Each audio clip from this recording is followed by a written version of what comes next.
Regarde, il y a une chose qu'on ne t'explique presque jamais. On te dit, regarde ta réalité, regarde tes résultats, regarde ton compte en banque, ton corps, regarde ce que tu vis. Mais ce que tu vois aujourd'hui dans ta vie, ce n'est pas le début, c'est la fin du processus. Ta réalité visible est souvent la dernière étape d'un mouvement invisible qui a commencé bien avant.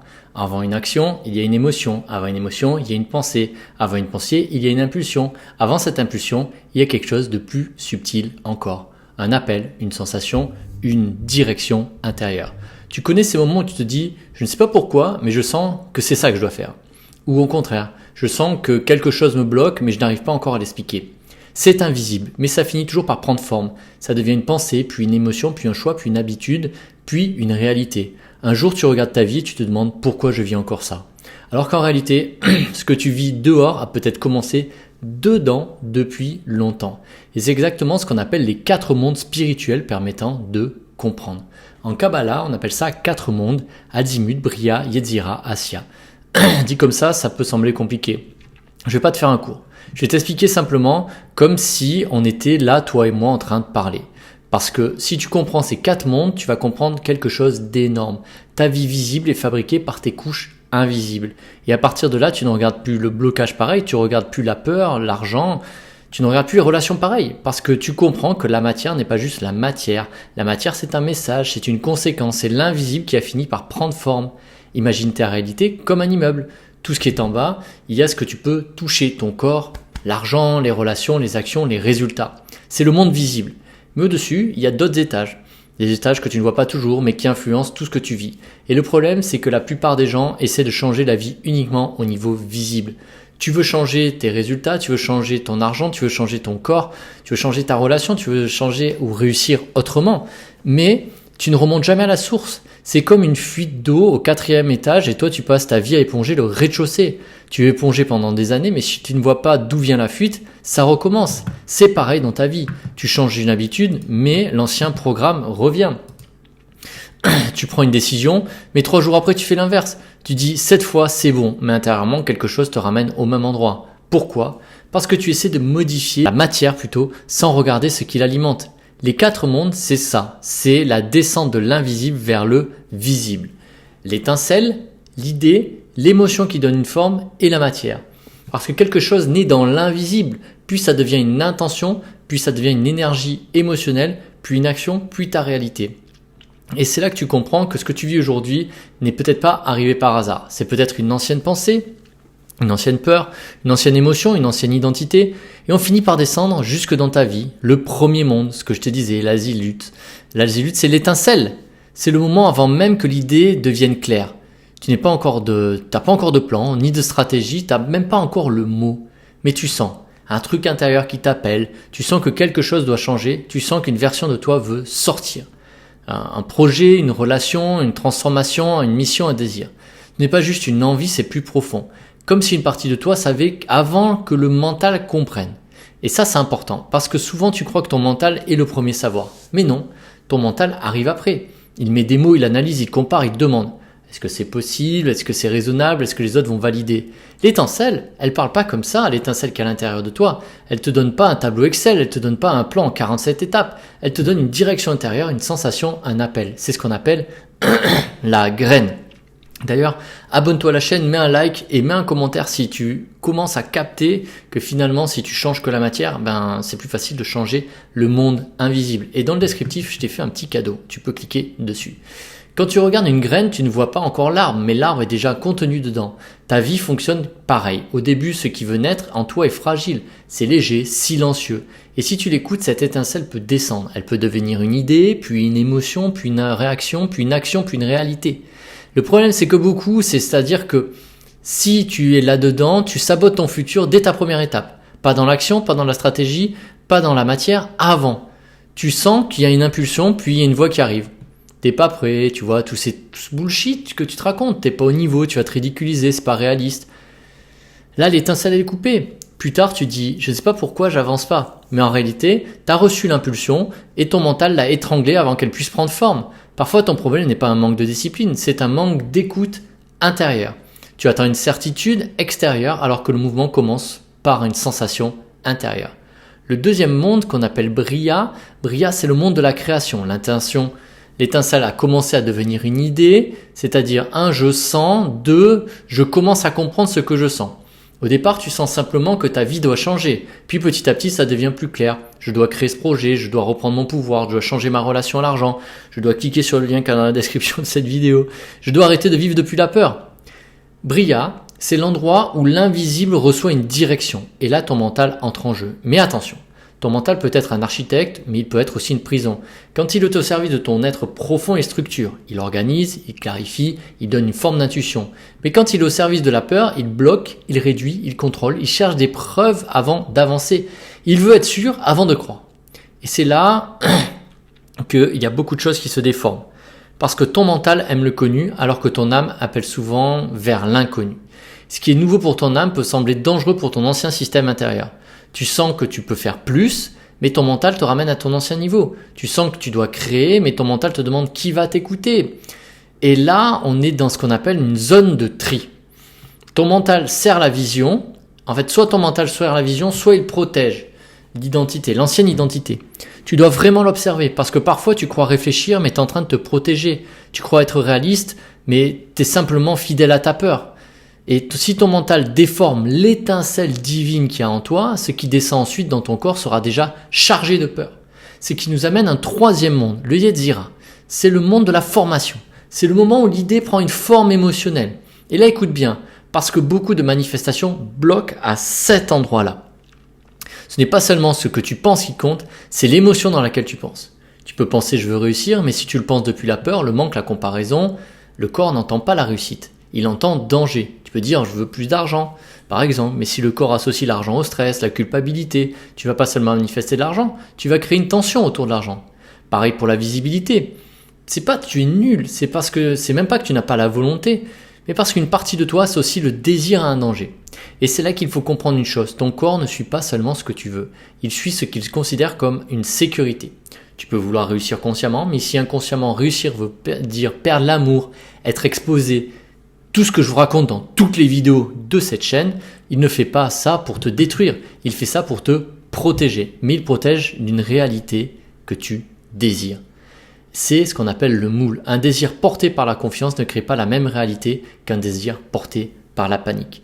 Une action posée depuis la sécurité intérieure ne produit pas la même présence qu'une action posée depuis la peur d'échouer. Extérieurement, l'action peut être la même. Poster une vidéo, lancer une offre, parler à quelqu'un, demander quelque chose. Mais intérieurement, c'est pas le même message. Et les gens le savent. Et la vie le reflète. Ton corps le sait. Donc la question n'est pas qu'est-ce que je dois faire. La question c'est depuis quelle émotion je suis en train de le faire. Si tu agis depuis la peur, tu vas contrôler. Le manque, tu vas vouloir prendre. Depuis la honte, tu vas te cacher. Mais depuis la sécurité, tu peux créer. Depuis l'amour, tu peux transmettre. Depuis ton axe, tu peux avancer sans te trahir. Et le quatrième monde, Asya, c'est la matière.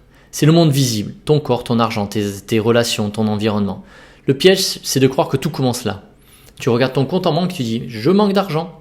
Mais avant le manque dans la matière, il y a peut-être eu la peur du corps, la peur de la croyance dans le mental, la croyance une ancienne identité, et avant cette identité une étincelle déformée.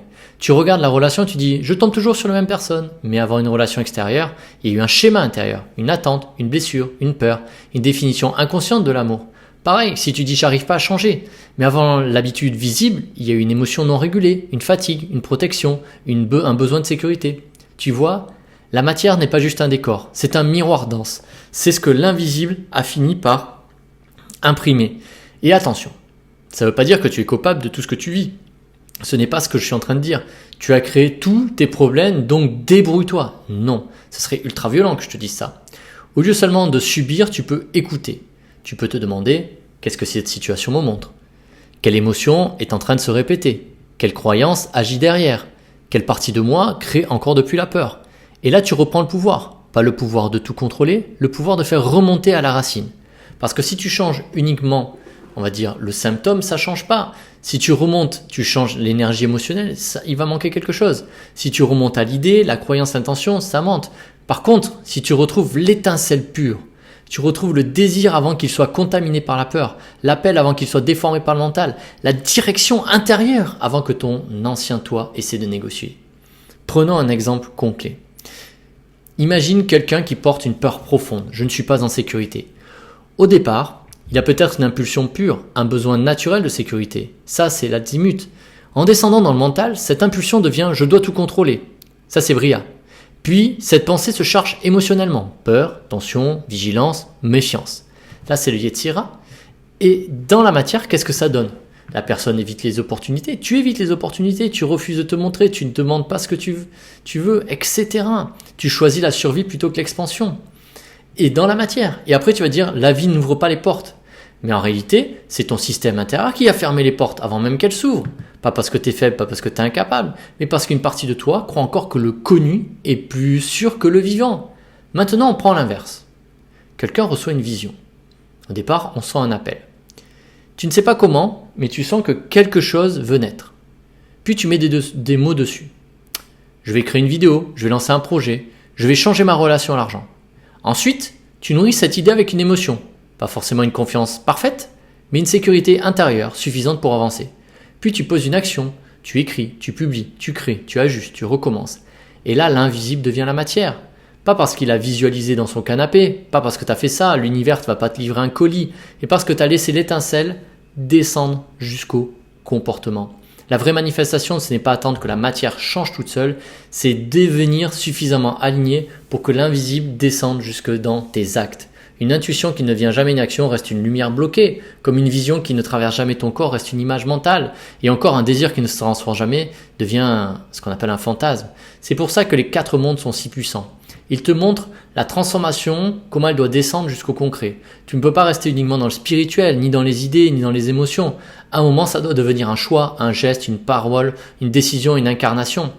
Et c'est là que la matière devient sacrée, parce que la matière n'est pas l'ennemi spirituel. La matière, c'est le spirituel qui a réussi à prendre forme. Ton corps n'est pas séparé de ton âme. Tes actions ne sont pas séparées de ton énergie. Ton quotidien n'est pas séparé de ton monde intérieur. Tout communique. Il y a une image très forte pour comprendre ça, l'image du carrosse. Imagine un carrosse. Devant toi, il y a un roi, devant un cocher, et devant le cocher, des chevaux. Le roi, c'est ton être profond, ton essence. Le cocher, c'est le mental, celui qui organise, dirige, tient les rênes. Les chevaux, ce sont les émotions, ton énergie, ta force du mouvement. Et le carrosse, c'est ton corps, ta matière, ton véhicule terrestre. Maintenant, regarde ce qui se passe dans ta vie. Si le roi ne donne plus de direction, le cocher va inventer une route.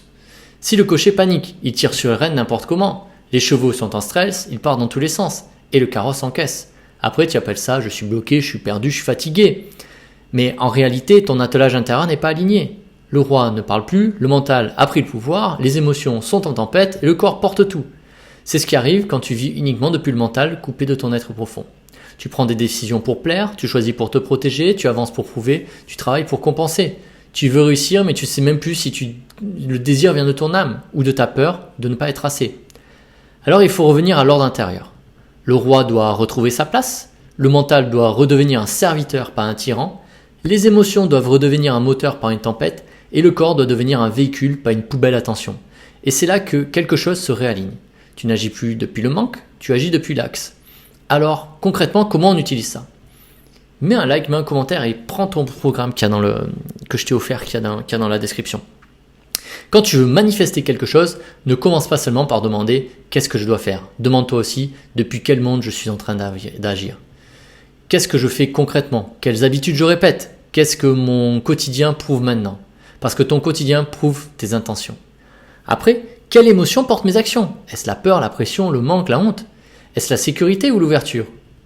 Quelle croyance dirige mon mental? Est-ce que je crois vraiment que c'est possible pour moi? Est-ce que je peux recevoir? Est-ce que je peux être vu sans attaquer?